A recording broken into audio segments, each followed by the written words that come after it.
अस्सलाम वालेकुम। इस वक्त है हम इकराम भाई के साथ जिनकी गाड़ी है 660 सीसी टर्बो और इन्होंने ये इंजन अपना चेंज करवाया। हमसे पूछेंगे पहले इन्हें पाकिस्तानी इंजन से मसला क्या था और दूसरी बात ये कि इन्होंने ये 660 सीसी टर्बो इंजन लगवाया क्यों है और इस पर लगवाने पे कितने पैसे खर्च हुए हैं। तो जी इकराम साहब ठीक है, आप हमें बताएंगे कि ये गाड़ी आपने जो है ना मॉडिफाई की है और इसमें क्या पैसे आए हैं और क्यों आपने की है ये। जी वालेकुम सलाम सर। अच्छा, चेंज करने का जो मकसद था वो तो ये था कि मैं इसको बेहतर समझता था उस इंजन से। तो वो इंजन जब मेंटेनेंस मांगने लगा तो मैंने चेंज कर दिया। पहले भी रिपेयर हुआ था तो दोबारा मुझे मतलब हिम्मत नहीं थी उसको रिपेयर करवाने की। तो ये उससे बेहतर लगा और बेहतर है, एवरेज बेहतर है, पावर बेहतर है। पहले नॉन टर्बो था, बाद में टर्बो रखाया मैंने। जब वो पहले वाला ख़राब हुआ वो 2016 में रखाया था, वो ये कितने जो में है आपने रखवाया 2021 के लास्ट में रखाया मैंने। वो कितने में रखवाया था आपने? वो उस वक्त तो मेरे ख्याल में 24,000 का मिला था सारा, ठीक है, ये 2016 की बात है। 2016 की। तो अभी जो है ये 55,000 का लिया है। ठीक है, और पुराना इंजन आपने साथ नहीं दिया? ना वो नहीं दिया मैंने साथ। अच्छा, वो ये कितने का पड़ा, ये नहीं समझ लो अगर आप उसको ये 55 और 4,000 इसकी फिटिंग, 55 का टोटल इंजन और 4,000 रुपये 59,000। और फिटिंग ये है। मेरी बात दूसरी सुने, ये 55,000 में इसकी वायरिंग और कंप्यूटर ये दोनों चीज़ें नहीं थी। अच्छा, ठीक वो है, पहले से आपकी लगी हुई थी। इसके ये सेंसर वगैरह जो हैं वो टर्बो बाकी सारी चीज़ें वो साथ थी, ठीक है, लेकिन इसका जो कंप्यूटर वायरिंग था वो नहीं था। ठीक है, अगर ठीक है, वो भी तो हमने लेना तो 55 उसके वो 15,000 उसका ऐड करते हैं वो। 15,000 रुपये उसके। हाँ। अच्छा, तो आपको यानी कि समझो नॉन टर्बो इंजन है और इसके अंदर डिफरेंस कितना महसूस होता है एवरेज के अंदर और पिक के अंदर? तो सारा फ़र्क है। नॉन टर्बो में तो ये अपनी जो 850 सीसी वाला इंजन था ना, उससे कम पावर में था ये। अच्छा, अब ये टर्बो के साथ उससे ज़्यादा पावर में है। ठीक हो गया। तो पहले तो मतलब ये ज़्यादा से ज़्यादा 120-25 से ऊपर इसकी स्पीड ही नहीं थी, और ये मतलब सफ़र बड़ा मुश्किल था ठीक है, कि मतलब उसमें पावर लैग करती थी। ठीक हो गया। अगर आपको कोई इमरजेंसी है, आपने कहीं पे इमरजेंसी सफ़र करना है, ठीक है, तो मतलब ये एक्सलेशन डी एक्सलेशन में काफ़ी सारा टाइम ले जाती थी। ठीक हो गया। ये आपने तो बॉक्स अब भी ये नहीं, ये मतलब हमने सिर्फ इंजन ही चेंज किया था इस गाड़ी का। ठीक है, ये हमने टोटल जापानी गाड़ी लेके इसमें कन्वर्ट की थी। मतलब इसकी ये देखें, जो कंप्यूटर की वायरिंग है ना अंदर डैशबोर्ड की बाहर की, वो सारी हमने जापानी, मतलब इसके गेट चेंज है, ठीक हो गया। पावर विंडो, पावर स्टीयरिंग, सारा कुछ पूरी वायरिंग भी हमने ग्रिप टू ग्रिप इसमें डाली थी। ठीक हो गया, यानी कि मुकम्मल इसमें कोई हाथ। किसी किस्म की अल्ट्रेशन नहीं की। ये इंजन जापानी कोरे का है। ठीक, मतलब ये मतलब इधर उधर से पकड़ के नहीं लगाया हमने। ये जापानी कोरे का है जिसको मीरा बोलते हैं, और ये सारा सेटअप उसी का हमने उठा के इसमें लगाया है। मीन के कोई भी सिर्फ अल्ट्रेशन नहीं है, कोई कुछ नहीं है, हर चीज़। मतलब ये देखें, ये क्लिप है, जी जी, ये छोटे छोटे क्लिप हैं, ये पैप आप हैंग है बॉडी के साथ, ये देखें ज़रा। ठीक, इसकी मतलब एक एक चीज़। अब नीचे आते हैं, ये मतलब इसका डायग्नासर लगा हुआ है, ये मतलब जहाँ से हम इसके फॉल्ट वगैरह चेक करते हैं इंजन के। तो ये पतरी, मतलब ये देखें सारी चीज़ें मतलब इसकी सारी लगी हुई है। तो आपने उस वक्त पावर स्टीयरिंग भी करवाया था कि पहले ही करवाया था आपने? पहले जो पुराना इंजन था ना, जी जी, उसमें वो पावर स्टीयरिंग था दूसरा, मतलब हाइड्रोलिक वाला। हाइड्रोलिक। यहाँ पे पंप लगा हुआ था इसका। जी जी, वो लगा होता है अक्सर। अब जब मैंने ये इंजन लगवाया ना, जी जी, तो इसमें मैंने कोरे की जो जेनवन कंघी आती है ना, इलेक्ट्रिक वाली, इलेक्ट्रिक कंघी। वो कंप्यूटर और कंघी लेके वो मैंने लगाया, क्योंकि इसमें यहाँ पे जगह ही नहीं थी पंप की बनती। तो खैर वो तो अच्छा हो गया है, इसमें जो है ना ज़्यादा स्टेबल है गाड़ी। ज़्यादा स्टेबल होती है। अच्छा, ये इसमें बोतल भी चेंज हुई है इसकी? हाँ, ये सारी चीज़ें मतलब ओवरऑल मैंने आपको बताया है कि मतलब ये देखें ना, ये एक हैंगर है पैप वाला, तो ये भी हमने वहाँ से लेके इसमें डाला है, ठीक हो। गाड़ी से निकाल के पूरा सामान इसमें डाला है। अच्छा, कोई चीज़ मिसप्लेस नहीं जो है। सबसे ज़्यादा एक बंदा स्टार्ट करने लगता है ना इंजन लेने के लिए, तो उसकी पहली जो कोशिश होती है वो ये होती है कि यार कि मैंने ये लेना है तो उसकी डॉक्यूमेंटेशन क्या होगी, मैं जाऊंगा कहाँ पे। तो इसका पहला स्टेप क्या लेना पड़ेगा, कैसे आपने फर्स्ट स्टेप जो था वो लिया था? क्या मतलब इसका नंबर वगैरह इंजन का? नहीं, जैसे आपने पहले ख़रीदने के लिए आप कहाँ पे आप गए और कहाँ से आपने ये ख़रीदा? खरीदने के लिए मैं लाहौर भी घूमा हूँ, इस्लामाबाद भी घूमा हूँ, फैसलाबाद भी घूमा हूँ। तो आपको कराची में गया नहीं हूँ, लेकिन मैंने फ़ोन पे राब्ते किए हैं इधर उधर से। ठीक, तो मुझे बाद में जब मिला फैसलाबाद सही था, जो फैसला मुझे दूर नहीं जाना पड़ा था। लेकिन मैंने तकरीबन 2 मंथ जो है ना, जी जी, वो अच्छी तरह मैंने स्ट्रगल की थी कि चीज़ अच्छी लेके डालनी है। इंजन तो मिलते थे यहाँ, लाहौर से मिलते थे, सस्ते भी मिलते थे। मतलब उनमें वो था, लोकल वाला सीन था, मतलब वो रिपेयर करके रखे हुए थे उन्होंने। Okay okay. तो ये आप कैसे पता चलता है आपको कि ये रिपेयर नहीं है और ये मुकम्मल नट टू नट कुछ बातें पूछ लेते हैं दोस्तों से, ठीक कुछ में मतलब होता है ये इसका कप खोलते हैं, इसमें मतलब कोई निशानियाँ होती हैं, इसको गोल्डन नज़र आना चाहिए वगैरह वगैरह। ये देखें अभी तक गोल्डन है ये, मतलब ये चीज़ें होती हैं। ऊपर से मतलब इसका जो इंग्लैंड होता है, इसके पैप और पानी वाले पाइप, उनको देखते हैं मतलब उनकी क्या कंडीशन है, कितना जंग लगा हुआ है, वाइट है, गोल्डन है, ब्लैक। तो आपने इसका रेडिएटर भी चेंज करवाया था सर? नहीं, ये पहले ही है। ये ओरिजिनल रेडिएटर है, पर ओरिजिनल तो नहीं है खैर, पता नहीं कितनी दफ़ा चेंज हो चुका होगा, लेकिन इस इंजन के साथ नहीं चेंज हुआ, पिछले के साथ चेंज हुआ होगा। तो अगर इसकी हॉर्स पावर कितनी होगी? शायद मेरे ख्याल में हॉर्स पावर को 45-47 होगी, एग्जैक्ट फिगर जो है ना मुझे नहीं पता। ठीक हो गया। अभी इसके अंदर हमारे पास आपकी जो गाड़ी है, आपने कभी कंपैरिजन किया होगा दूसरी गाड़ी से ज़्यादा पिक कितनी है? और बहुत ज़्यादा, यानी समझ लो उसको इजीली, मैं इसको कंपेयर ही नहीं कर सकता। ठीक है, यानी इजीली आप उसको डिफीट कर सकते हैं किसी भी रेस में।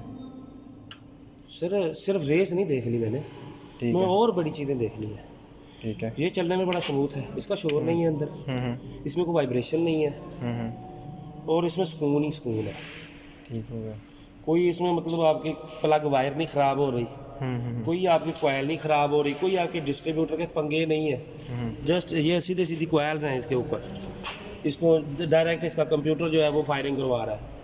ठीक है। रेडियम प्लग हैं, कोई पंगे पुंगे नहीं है। अच्छा, रेडियम आपने कार्बोरेटर, करवाया है? हाँ, मैं इसमें हाई ऑक्टेन भी चलाता हूँ, बहुत अच्छी एवरेज देती है उसमें।